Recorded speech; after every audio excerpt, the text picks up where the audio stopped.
अस्पताल में स्टाफ है, दवाइयां हैं, व्यवस्था भी है, लेकिन जिला अस्पताल में 124 लोगों की मौत कैसे हो गई। योगी बोले मेडिकल कॉलेज बनेगा, बलिया के लोग बोले राम भरोसे। योगी के राज में बलिया के अस्पतालों में भ्रष्टाचार करने वाला कौन है।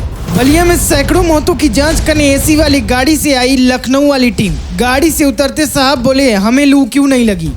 यह बलिया का जिला अस्पताल है, जहां से अखबारों को सूचना मिलती है कि इस अस्पताल में हर घंटे किसी न किसी की जान चली जा रही है। जैसे जैसे तापमान बढ़ रहा है वैसे वैसे गर्मी ने बलिया में तबाही मचा रखी है, लेकिन यहाँ के डीएम साहब ने इस बात से पल्ला झाड़ लिया है। उनका मानना है कि यहाँ तो सब चंगा है।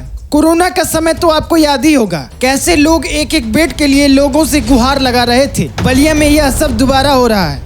अब हम आपको यह तस्वीरें दिखाते हैं। यह जिला अस्पताल से देर रात ली गई तस्वीरें हैं। आपको आपातकालीन वार्ड भरा दिखाई दे रहा होगा और दिख रहे होंगे केवल 2 या 3 डॉक्टर और मुट्ठी भर कर्मचारी। बेड की कमी के कारण मरीज फर्श पर लेटने को मजबूर हैं। इनमें से कुछ इस उम्मीद में सांसें गिन रहे होंगे कि डॉक्टर साहब आएंगे और दवा देंगे। जानकारी के अनुसार बलिया जिला अस्पताल के इमरजेंसी वार्ड के निचले और ऊपरी वार्ड मरीजों से भरे हुए हैं। मरीजों के परिजन इधर उधर भटक रहे हैं। कर्मचारियों की कमी के कारण वार्डों से स्ट्रेचर वापस नहीं आ रहे हैं। रविवार की सुबह में तो अचानक पानी की सप्लाई भी बंद हो गई, जिससे मरीज व उनके परिजन पीने के पानी के लिए भी भटकने लगे। खैर, अस्पताल प्रशासन ने आनन फानन में पानी का टैंकर मंगवा कर लगवाया। अखबारों और न्यूज चैनलों के माध्यम से यह बात बार बार बताई जा रही है कि अस्पताल में मरीजों की भीड़ बढ़ गई है और स्वास्थ्य कर्मियों की संख्या कम होने से तमाम परेशानियों का सामना मरीजों को करना पड़ रहा है। लेकिन अधिकारी व्यवस्था करने के बजाय पल्ला झाड़ने में लगे हैं। जिले के डीएम साहब ने कह दिया कि सब व्यवस्थाएं हैं, लेकिन जिलाधिकारी साहब के बयान से यह तस्वीरें तो जरा भी मेल नहीं खाती। और हाँ, शायद ही बलिया के लोगों को यह पता हो कि उनका जिला अस्पताल इतना हाईटेक हो गया है कि इसमें अब कुछ करने को बचा ही नहीं है और योगी सरकार अब अलग से मेडिकल कॉलेज बनवा रही है।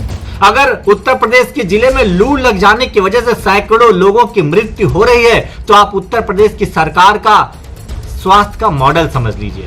आप इसके स्वास्थ्य के मॉडल का स्तर समझ लीजिए। आप अभी तक कोई कार्रवाई नहीं हुई है।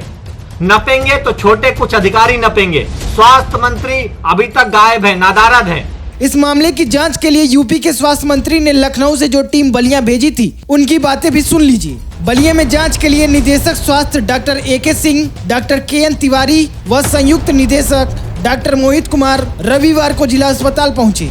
मौत की असली वजह पूछने पर टीम की तरफ से कहा गया कि खून और यूरिन की जांच रिपोर्ट आने के बाद ही कुछ कहा जा सकेगा। टीम ने यह भी कहा कि कुछ कहने से पहले मरीजों की पोस्टमार्टम रिपोर्ट भी देखनी पड़ेगी। ऐसे ही पत्रकारों ने कई सवाल हीट वेव को लेकर भी पूछा कि क्या मौतें लू की वजह से हुई हैं। इस पर एक साहब ने कह दिया कि हम भी 360 किलोमीटर से चल कर आ रहे हैं, हमें भी लू लगनी चाहिए थी। लेकिन साहब शायद यह भूल गए कि जिस गाड़ी में वह इतनी दूर आए हैं उसमें VIP AC लगी हुई होगी। AC गाड़ी से आकर यह कहना कि हमें लू क्यों नहीं लगी बड़ा आसान है।